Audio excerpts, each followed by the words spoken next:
Bonjour à tous, bienvenue dans cette vidéo qui a pour but de vous éviter les erreurs que j'ai faites ou éviter de justesse lorsque j'ai réalisé mon installation solaire.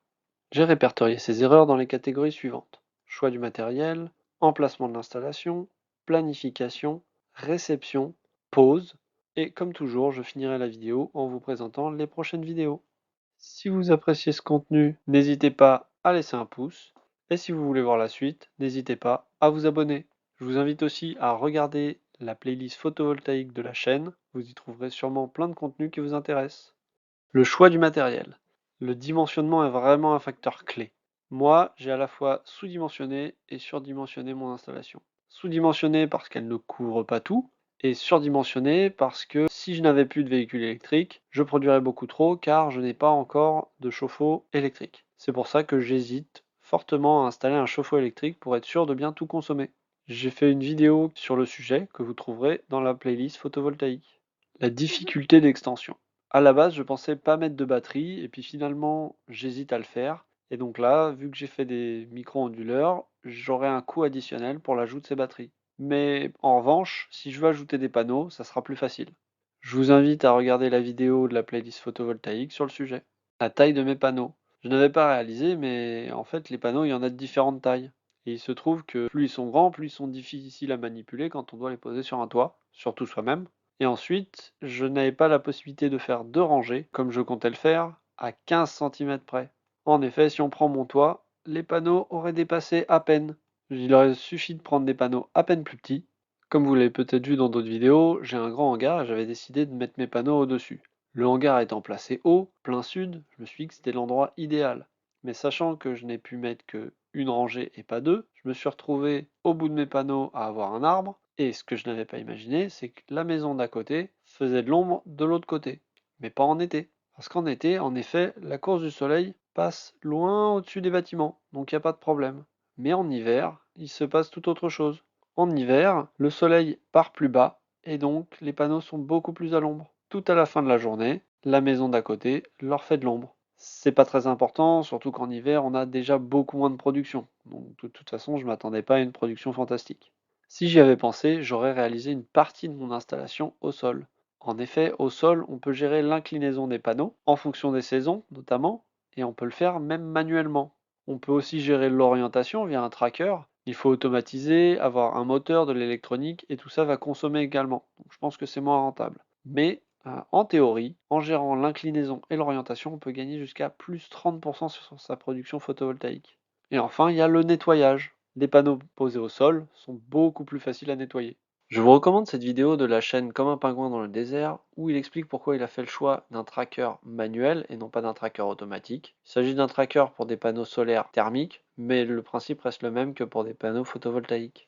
J'ai fait pas mal d'erreurs également dans la planification de mon installation. Tout d'abord, j'ai fait un achat impulsif. Je me disais que les prix de l'électricité augmentaient, il y allait y avoir une forte demande en panneaux solaires et les prix allaient eux aussi augmenter. Donc je me suis un peu précipité. J'ai également acheté une promo qui au final m'a coûté plus cher, mais bon, ça me va, j'ai acheté du Made in France, c'est toujours ça de prix.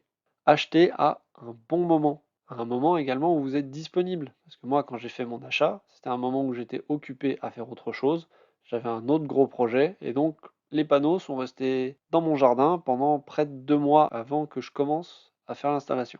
J'avais également pas eu le temps de préparer mon toit à l'avance. Donc, mon projet panneau solaire a commencé par la préparation du toit. Si vous devez nettoyer votre toit, faites-le avant. J'avais également oublié tout ce qui était délai administratif. L'instruction de la demande préalable de travaux, c'est 1 mois supposé, et pour moi, ça a été entre 2 et 3 mois. D'ailleurs, un autre avantage de l'installation au sol, c'est qu'on peut s'en passer. L'instruction CAXI via Enedis, qui est la convention qui me permet de brancher mes panneaux solaires sur le réseau, est supposée prendre 15 jours, mais en vrai pour moi ça a plutôt pris 1 mois. Je vous invite à regarder cette vidéo de ma playlist photovoltaïque qui traite du sujet de toutes les démarches administratives à faire. La réception des panneaux. Là aussi je me suis bien planté. D'abord, j'ai fait qu'une vérification sommaire, le paquet avait l'air en bon état, tout avait l'air d'être là, c'était bon pour moi. Mais en fait, il manquait des câbles de terre, et j'avais un des panneaux qui était en plein milieu du tas, qui était abîmé. Mais vu que j'ai mis plus d'1 mois avant même d'ouvrir les cartons, le vendeur m'a dit que c'était trop tard et qu'il ne pouvait plus rien faire pour moi. En ce qui concerne la pose, j'ai fait une belle erreur de calcul sur l'espace entre mes chevrons. En effet, la première fois, j'ai oublié que si on avait 5 crochets à poser, il faudrait 4 espaces et non pas 5. Donc j'ai dû m'y reprendre à 2 fois. Ne faites pas cette erreur stupide. Ayant l'habitude de l'escalade, aucune peur du vide et l'habitude de me balader sur un toit, j'ai notamment nettoyé mon toit plusieurs fois, je me suis dit que ça serait pas un problème d'installer sur un toit. Mais en fait, même pour moi, ça a posé pas mal de difficultés. Tout d'abord, l'altitude. Mine de rien, on fait pas les mêmes choses quand on est sur la terre ferme et quand on est sur un toit, même si on n'a pas peur. La prise au vent, plus on est haut, plus on a de prise au vent. Et quand on porte un panneau de 20 kg avec une certaine taille, on a une très belle prise au vent. Le risque de chute, inhérent au fait de travailler en altitude, les déplacements ralentis, on ne se déplace pas en courant sur un toit, et un outil oublié, c'est 10 minutes de perdu parce qu'il faut redescendre et remonter.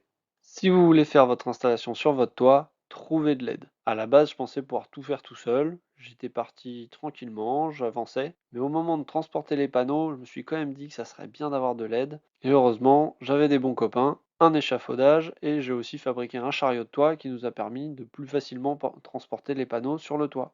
Dans les prochaines vidéos, nous verrons justement comment fabriquer un chariot de toit, où acheter son installation, comment charger une voiture pour enfants avec un panneau solaire, que je viens de recevoir, une alternative au routeur solaire.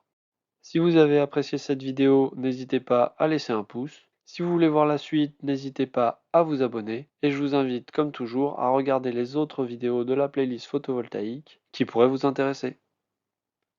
Bonne journée!